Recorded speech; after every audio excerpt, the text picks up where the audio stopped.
Top 10 important structures, जैसे कि dreaming of, सपना देख रहा हूँ, इफ यू से सो, अगर तुम कहो तो, हाउ डिड यू फाइंड, कैसा लगा, आई हैव टू एडमिट, मानना पड़ेगा, ऑन दिस प्रेटेक्स्ट, इसी बहाने, फ्रॉम टुडे ऑनवर्ड्स, आज के बाद। ऐसे कई सारे शब्द हैं जो टॉप 10 मैंने इसे सेलेक्ट किया है, जो अंग्रेजी बोलने के लिए बहुत ही फायदेमंद है।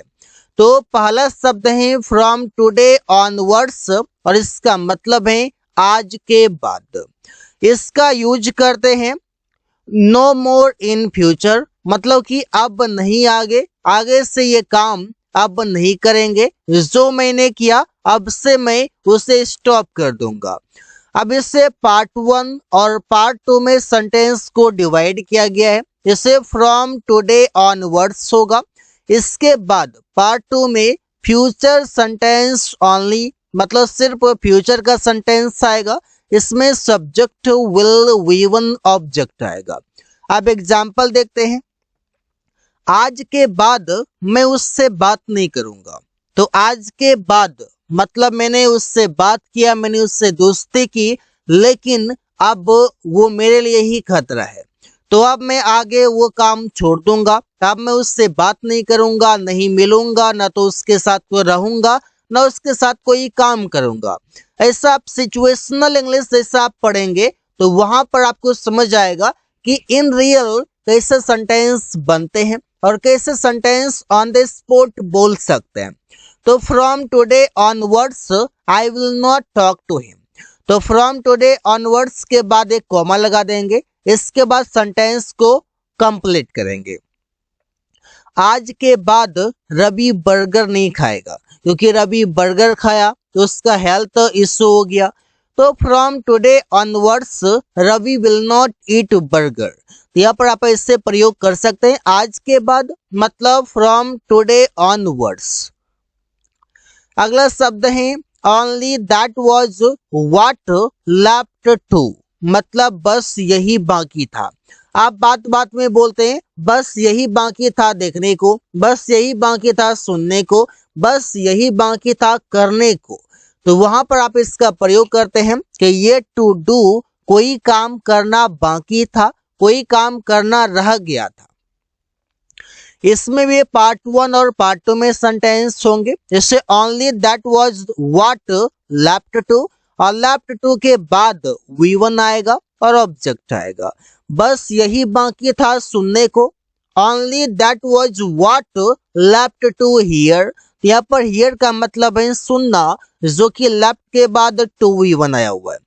बस यही बाकी था देखने को, only that was what left to see. तो इससे आप अलग अलग तरीके से बोल सकते हैं, बस यही बाकी था करने को, बस यही बाकी था पढ़ने को, बस यही बाकी था पूरा करने को। तो अलग अलग तरीके से आप सेंटेंसेस ऑन द स्पॉट बोल सकते हैं। आगे है ड्रीमिंग ऑफ। ये बताता है कि सपने देख रहा हूं। अब सपने देख रहा हूं का मतलब है कि आपके पास कोई एम्बिशन है, कोई लक्ष्य है, कोई आपके पास गोल है, कोई आपके पास एम है, उसकी आप बातें करते हैं। तो पार्ट 1 में है कि आई एम ड्रीमिंग ऑफ आएगा, और पार्ट 2 में है कि आपका V4 प्लस सब्जेक्ट आएगा। सेंटेंस आप ऐसे बनाएंगे कि मैं स्टेज पर अंग्रेजी बोलने का सपना देख रहा हूँ कि थाउजेंड्स ऑफ पीपल हमारे सामने हो और मैं स्टेज पर जाकर अंग्रेजी बोलूं, स्पीच डिलीवर करूं, ऐसे सपना है। तो I am dreaming of speaking English on the stage. तो कोई सपना है, मैं सपने देख रहा हूं कोई काम करने के, इन फ्यूचर वो कंप्लीट होगा, उसकी सपना देख रहा हूं। मैं अमेरिका में नौकरी करने का सपना देख रहा हूं। I am dreaming of doing a job in America. तो यहाँ पर आप ऐसे ही प्रयोग कर सकते हैं, कई सारे सेंटेंसेस बना सकते हैं। अगला है इफ यू से सो। इसका मतलब है अगर तुम कहो। जब फ्रेंड सर्कल में रहते हैं तो वहां पर बोलते हैं अगर तुम कहो तो मैं उससे पीट दूंगा, अगर तुम कहो तो मैं उससे पैसे ले लूंगा, अगर तुम कहो तो मैं उससे कभी नहीं मिलूंगा। तो ऐसा आप बोल सकते हैं, मतलब अगला से आप सहमत होने के लिए तैयार है कि अगर तुम कुछ कहो तो मैं करने के लिए तैयार हूं, मेरी सहमति 100% है। अब मैं पहले बनाएंगे इफ यू से सो और इसके बाद फ्यूचर का कोई सेंटेंस आ जाएगा। अगर तुम कहो तो मैं उसे वहीं पर पीट दूंगा, जहां पर वो है अभी वहीं पर मैं उसे पीट दूंगा। तो if you say so I will beat him over there. अगर तुम कहो तो मैं बाइक खरीद लूंगा। If you say so I will buy a bike. यहाँ पर ऐसे आप प्रयोग कर सकते हैं, तो के लिए सो आया हुआ है, यहाँ पर ऐसे आप समझ सकते हैं, और अगर के लिए इफ ऐसा प्रयोग हुआ है। तो कोई भी डाउट नहीं है, बहुत ही इजी वे में आप सेंटेंसेस बना सकते हो। एकदम चुन चुन कर लाया हूं जो स्पोकन इंग्लिश में बहुत ही ज्यादा फायदेमंद है। कम व्हाट में, और इसका मतलब है चाहे जो हो जाए। अब इसका प्रयोग कब करते हैं? एट एनी रिस्क, कोई भी रिस्क हो मैं वो काम करूंगा चाहे जो हो जाए। तो कम व्हाट में पार्ट 1 में होगा, और पार्ट 2 में फ्यूचर का सेंटेंस आ जाएगा। Subject will we one object. चाहे जो हो जाए मैं उससे पीटूंगा क्योंकि उसने मुझे गाली दिया, उसने मुझे बहुत कुछ उल्टा सीधा कहा, तो चाहे जो हो जाए मैं उससे पीटूंगा। तो come what may I will beat him, I will beat him, मैं उससे पीटूंगा। चाहे जो हो जाए वो उससे पैसे लेगा। कम व्हाट में ही विल गेट मनी, वो पैसे लेगा, वो पैसे पाएगा, वो पैसे प्राप्त करेगा। फ्रॉम हिम, उससे। तो ऐसा आप सेंटेंसेस कई सारे बना सकते हैं। आगे हैं how did you find. How did you find मतलब कैसा लगा। यूज आप करते हैं फील के लिए, जब आप अनुभव करते हैं, किसी को आप बोलते हैं कि ये काम करना कैसा लगा, मेरा लैपटॉप कैसा लगा, मेरा घर कैसा लगा, मेरा कार कैसा लगा, अगले से आप अनुभव की बात करते हैं।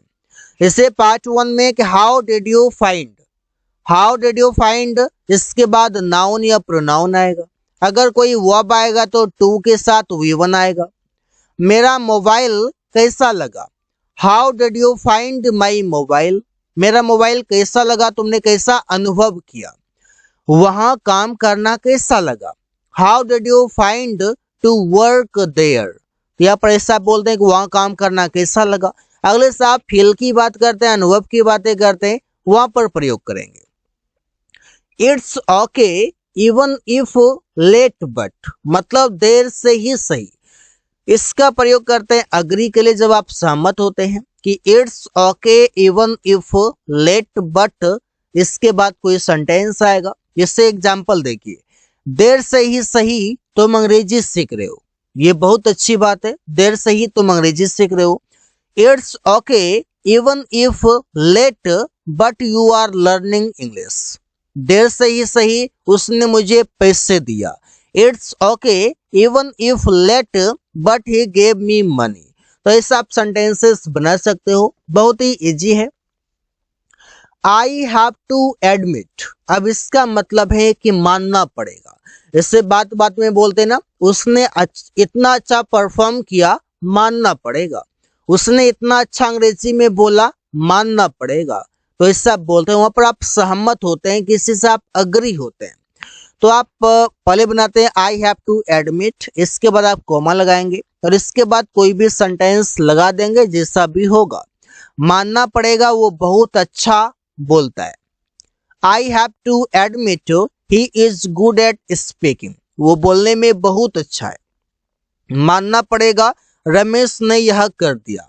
आई have to admit Ramesh did it, क्योंकि यह करना बहुत ही टफ था, बहुत ही हार्ड था, लेकिन उसने यह कर दिया। मानना पड़ेगा उसके पास कैपेबिलिटी है, उसके पास वो स्ट्रेंथ है, डिजर्व करता है, ऐसा बोल सकते हैं।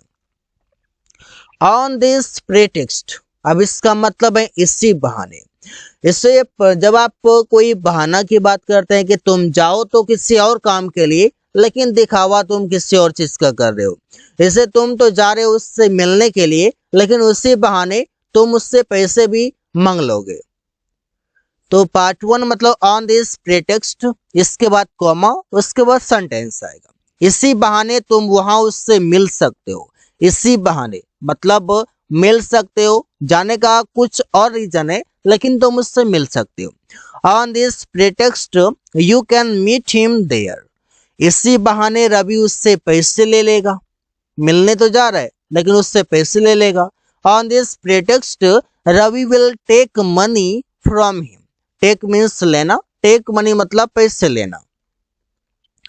अगला है मोर देन एनफ, और इसका मतलब है जरूरत से ज्यादा। जहां पर आपकी नॉट गुड मतलब आप कोई काम करने के लिए मना कर रहे हैं कि ये काम मत करो, पहले सेंटेंस लिखेंगे, इसके बाद मोर देन एनफ आएगा। जैसे जरूरत से ज्यादा मत बोलो, don't speak more than enough.